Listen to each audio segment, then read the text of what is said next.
Brothers Company presents the Pepsodent program, The Adventures of Philip Marlowe, starring Van Hefner.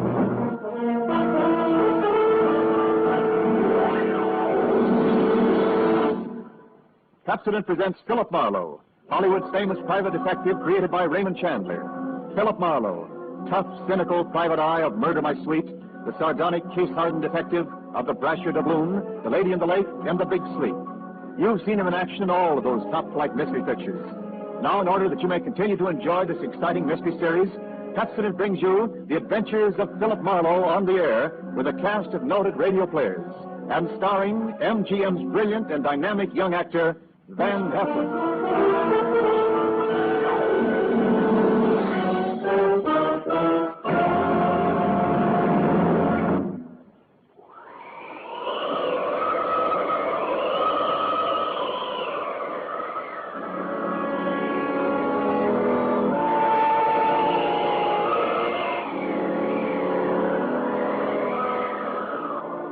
There was a rough desert wind blowing into Los Angeles that evening. It was one of those hot, dry Santa Anas that come down through the mountain passes and curl your hair, make your nerves jump and your skin itch. On nights like that, every booze party ends up in a fight, and meek little housewives feel the edge of a carving knife instead of their husbands' necks. Anything can happen when the Santa Ana blows in from the desert.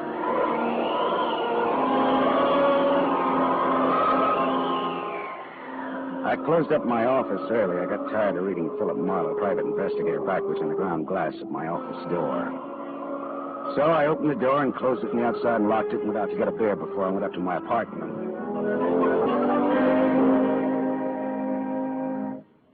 Fella up again, Mr. Marlin? Marlowe. Marlin is a fish. Yeah, I know. Hey, you bartender.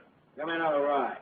Drunk again. What'd you expect in this business? Autograph hounds? Make it snappy, yeah? Be right with you, sport. I gotta draw this man a beer.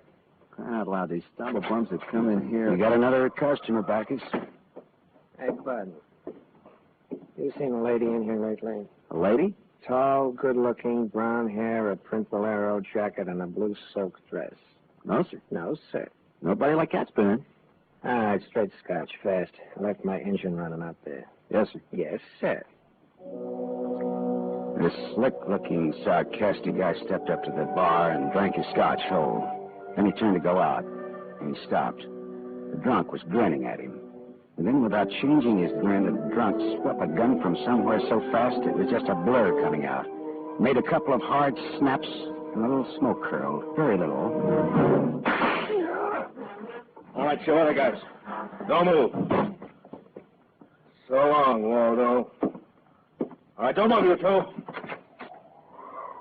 Oh, Waldo. But I made his nose bleed. So long, boys. Drink up. All right, get on that phone, kid. I'll get his license number. Holy smoke. Holy smoke. Not too late. Drove away with this dead guy's car. Maybe he ain't dead. He's dead, all right. Where's your phone? This is for the police.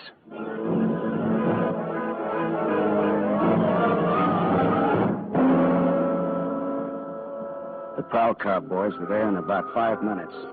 Waldo was out of business, all right. And nothing in his pockets told who he was, but he had about $700 on him.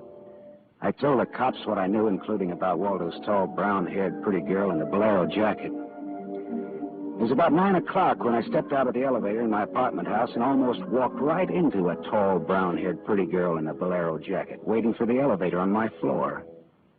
Oh, excuse me. Just a minute, lady. I said, excuse me, I'm in a hurry. Else you'll be good enough Look, to you step better out. not go outside in those clothes. Just what do you mean by telling me This what? isn't a make. You're in trouble. Trouble? Yeah, the cops are looking for you in those clothes. But I haven't done anything that's... I'm in room 41 across the hall now. I never collected an etching in my life. All right, I'll go with you. I'll go. I got to my room and rustled up some scotch and soda and brought the girl her glass. She had a small automatic in her hand. It jumped up at me, and her eyes were full of panic. I put down both glasses on the table slowly so that I wouldn't be misunderstood. Look, sister, maybe this wind has got you crazy, too. Don't move. Be careful, don't move. A man just got shot in a bar down the street. Before he got it, he'd been asking about a tall, pretty girl with a bolero jacket, like yours. What did he look like, this man? Tall, 5'11", slim, dark brown eyes with a lot of glitter, dark suit, white handkerchief in the breast pocket. And he must have seen you earlier tonight to know how you were dressed. Am I getting anywhere? He used to be my chauffeur. You had an appointment with him, didn't you? Why? Listen, he asked for you, didn't he? Yes, I had an appointment with him. He'd stolen something from me when he left 3 days ago. I was going to buy it back from him. Why didn't you tell the police? I couldn't tell him. It was valuable, wasn't it? Valuable enough for Waldo to steal? $15,000. Oh, it's peanuts. But it wasn't the value. It meant something to me. The man I loved gave it to me, and now he's dead. He was a flyer shot down over Germany. I'll go back and tell my husband that. He probably hired you. He did? Well, how much is he paying me? And where is this husband of yours? He's at a meeting. This late at night? He's a very important man. He's a hydroelectric engineer. I'll have you know that my husband is one of the... Skip it. I'll take him out to lunch sometime and have him tell me himself. And about Waldo. Whatever he had on you is dead stock now, like Waldo himself. He's dead. Waldo's dead? Yes, sister, he's dead. Dead. Lady, he is dead. Oh. Now scream and I'll give you 2 black eyes. I'm not going to scream. Who would that be? There's a dressing room behind that door. Hide there. Now, don't argue with me. Do it. All right.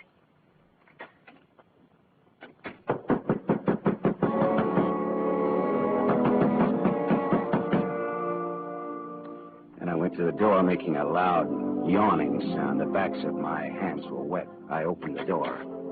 Without a gun, that was a mistake. I certainly knew the gun I was looking into. A .22 target automatic that had already killed one man that night. And I knew the bald head and the flat, shiny eyes and a face like a poisonous lizard. Baldy put the muzzle of his gun lightly against my throat. I backed into the room, and Baldy kicked the door shut. You alone? Look for yourself. I'm asking, not looking. I'm alone. You and that dumb bartender saw me dust off Waldo. What did Waldo do to you? Who's asking? Just making conversation. He's still only on a bank job we did together. Got me 4 years in Michigan pen.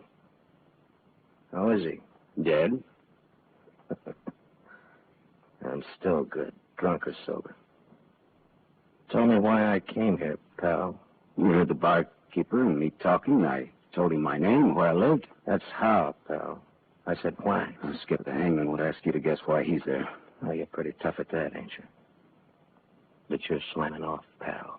All right, but you could get that gun out of my neck and try somewhere else. Oh, yeah, sure. Is this better? This suits you all right? So it is my neck. Save when, pal? It's your party. I leaned against the gun. The door at the dressing room showed a crack of darkness. The crack widened. I began to shake a little. The girl came quietly into the room, but there was white all around her iris. She was scared. She had her gun in her hand, but I was sorry for her. Dead sorry. She'd try to make the door scream either way. It'd be curtains for both of us. You scared, mister? You worried about any little thing? I couldn't talk. The girl floated in the air somewhere behind Baldy, and her horrified face was drifting toward us. My mouth was as cold and dry as yesterday's toast. Well, kid, how's it feel? You ready yet? Go on, say the word. Well, don't take all night about it if you're going to do something about it. Why not, pal? I like this. Now, suppose I yell. Go ahead, yell. Go ahead. Hey, look! Oh. Thanks, sister. Thanks. That buys me. Everything I have is yours now and forever. You flatter me no end, lady. I only punched him. All right, now get out of here while I call the cops down on this killer. Good night. Good Hey, night. wait. Leave that Blair jacket here. Marks you for the cops. Oh, yes, here. Okay. See you again? Why? Oh, I don't know. No, I guess not. After all, who am I to be the rival of a dead flyer? I'll see that the police get Jesse James here. Good night, lady.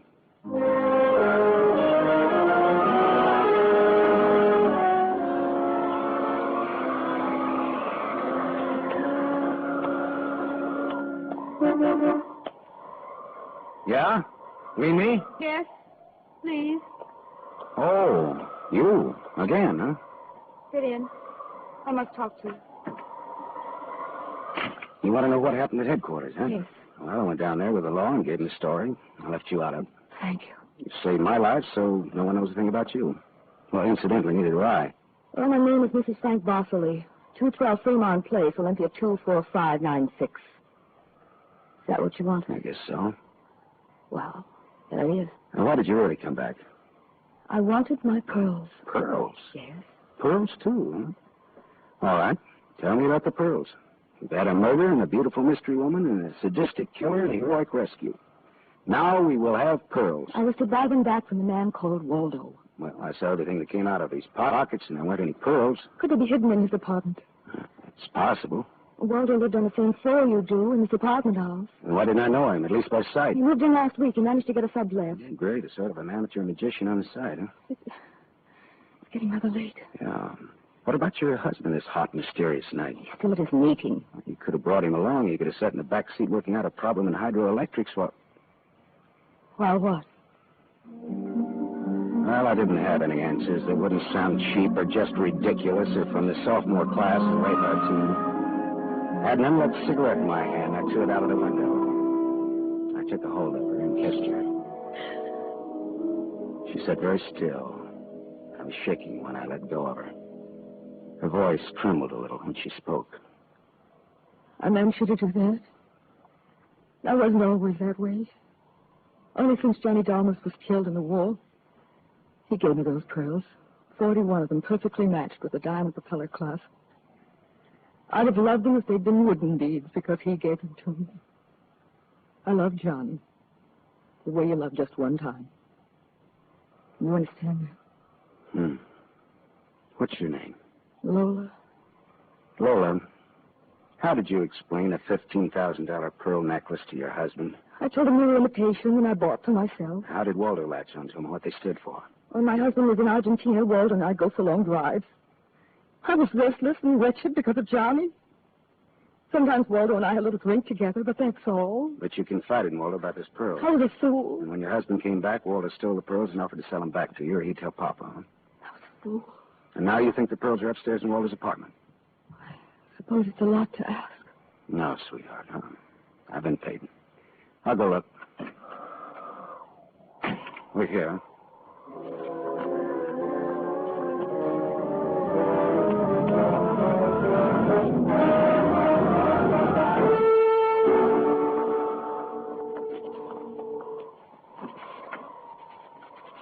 Has it gone long, Lola? No. No? No. No pearls? No pearls. Oh. There was a man in Waldo's room. Man? Who? You know a man named Leon Bostanos? Not by name. I don't know. Mexican, South American, about 45, small, iron gray hair, very neat, fawn-colored suit, wine-colored tie. No, I don't think I know such a man. Is he the one in Waldo's room? Yeah. What does he have to say? Very little. In fact, nothing. He's dead.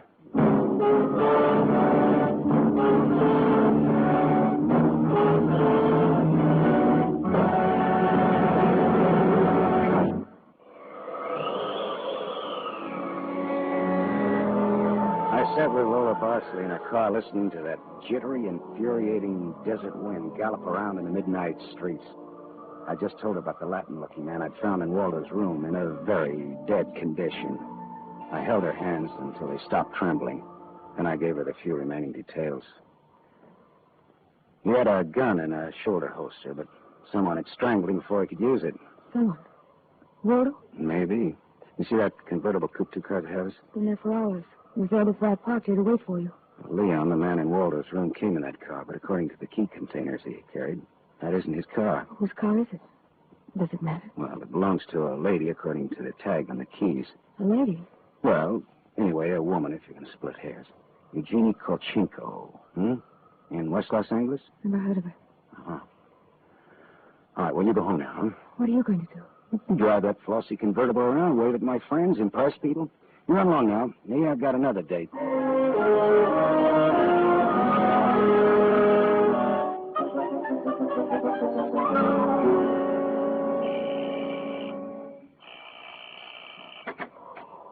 Yes? What is it, please? Miss Eugenie Kolchenko, Yes? What is it? did you lose or misplace a pigeon gray convertible coupe? What are you saying? Now, don't be alarmed. I found it, and I brought it home to you. Come in, please. This is a reward you wish. Shall we say... Snap out of it, Dragon Lady. Who was he? Who? What's who? The little guy, Leon. You loaned your car to. He's dead. Who was he? Oh, no, no. Oh, yes, yes. Eugenie. Darling, come here, please. What's the matter, honey? Who is this man? I came about Miss Kolchenko's car. What about her car? The gentleman who borrowed it couldn't return it on account of he isn't alive. She's dead. Darling, she's dead. Well, that's putting it more bluntly, of course. Dead, huh? Completely. Who are you? Philip Marlowe, private investigator. My card. Mm-hmm. You told the police yet? Never do at once what can be deferred pending negotiations. He's something. I might negotiate. Oh, peachy. What do you know, Marlowe? A man named Waldo was shot in a bar tonight. I happened to have the inside as to who he was, and when I visited his apartment tonight, I found this Leo Balsanos dead. He wouldn't have had $500 in 20s on him, would he? No, but this Waldo had over $700 on him when he was killed at that cocktail bar, mostly in 20s. Hmm. Is there a basis there for negotiations yet? Very well, Marlowe. I'm a married man.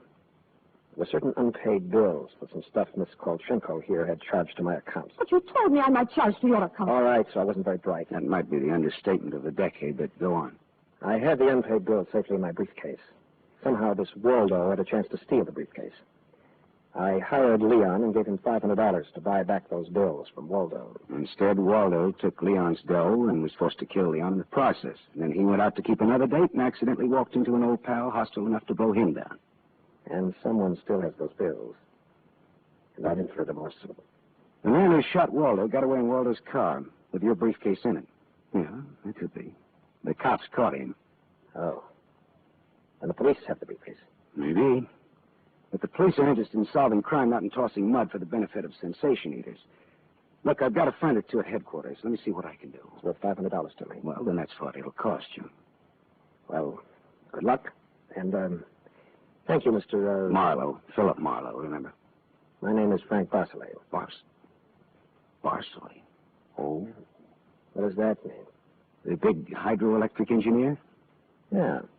How did you know? My voices tell me. Who?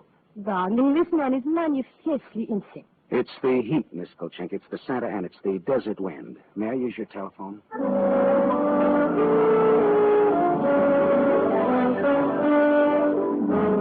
Someday I must tell you about Ibarra. Salt of the earth, Ibarra, detective lieutenant over Central Homicide. I phoned Ibarra from Miss Kolchenko's house and told him where he could find a well-dressed cadaver named Leon and furnished a few small details. I gave Ibarra time to check my tip, and then I went down to see the good lieutenant and told him why I'd been up in Waldo's room, only to find Leon instead of a certain lady's string of pearls. Pearls, eh? Well, I thought Waldo might have them up there. Whose pearls were they? A lady's. Go on.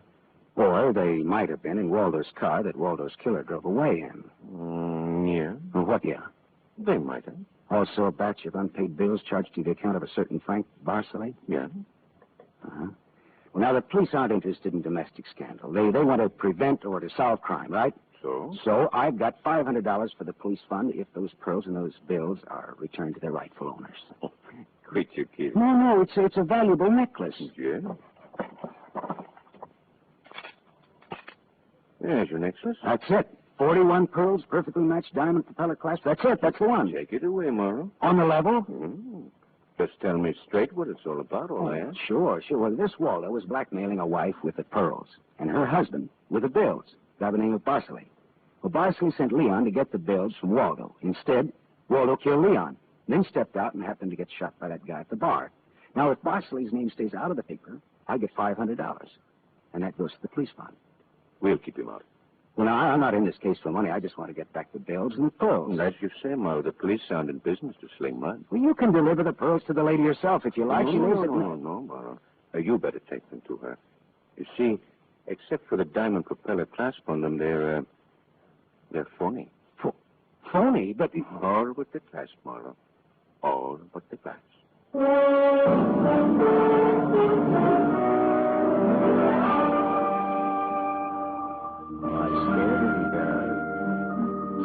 So the flyer, Johnny Downs, the great lover, had given Lola a string of fake pearls. Well, I didn't know how to tell her, but I called her up and told her to meet me at the Beachcombers at 2. I was going to slip her the bad news slowly. I'm glad you asked me to meet you here, Mr. Marlowe. See, I had to have someone to talk to. Go ahead. Talk, honestly. Now, Mr. Marlowe, now more than ever, I must have those pearls. Why? Money trouble? Oh, no. It's just that everything's gone wrong. And this morning my husband told me we're to separate. Oh, I'm sorry, Lola. But if I had Johnny's pearls, it would be a link with the past, and with Johnny. It only meant to me. It's how a woman feels, Mr. Marlowe. I wouldn't blame you for not understanding. Maybe I do, though. So please, Mr. Marlowe, please, we'll try to find my pearls. Lola, look, Even if it isn't all of them. Any part of them. Any single smallest one of them. It'll be Johnny's. Look, will you meet me here again around 4 o'clock? I'll be here. Okay, I'll see what I can do.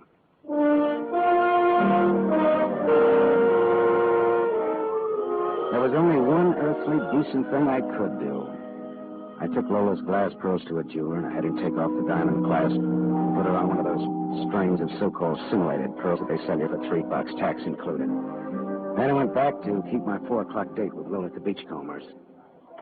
Well, Mr. Marlowe, anything new? Yes, the police found some pearls in Waldo's car. They found my pearls? No, not exactly. Not exactly. Well, Waldo was getting set to jail, Lola. He had the diamond clasp of your necklace attached to a string of cheap imitations, and then he sold the real pearls. Oh, how... Oh. These are the imitations here. Yes. But it is my clasp. The glass is real. Is that all right? Yes, it's the glass that Johnny Dalmas gave me. Of course it's all right. Oh, that's swell. Thank you so much, Mr. Marlowe. Forget it. I won't. Not ever. Well, is this goodbye? Yeah, I think so. You'll never get over Johnny Dalmas, Lola. If anybody ever bothers you again, though, well, let me know. Name's Philip Marlowe.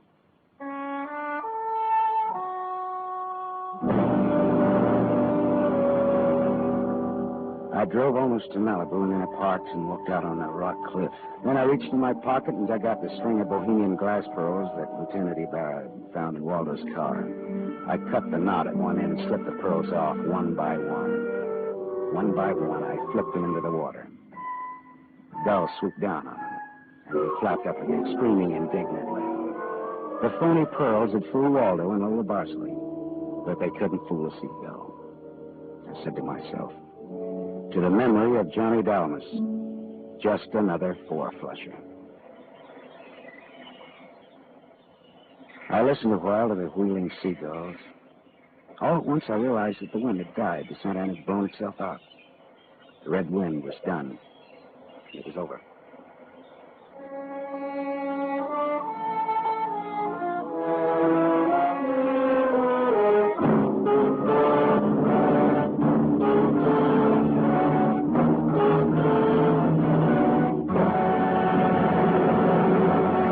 You have just heard Van Heflin, starring in the first of a new mystery series, Raymond Chandler's The Adventures of Philip Marlowe, brought to you by the Lever Brothers Company, makers of Pepsodent. Tonight's story on the adventure of Philip Marlowe is based on Red Wind, written by Raymond Chandler, creator of Philip Marlowe, the screen's most famous private detective. It was adapted for radio by Milton Geiger. Third with Van Heflin was Lorene Tuttle as Lola Barsley.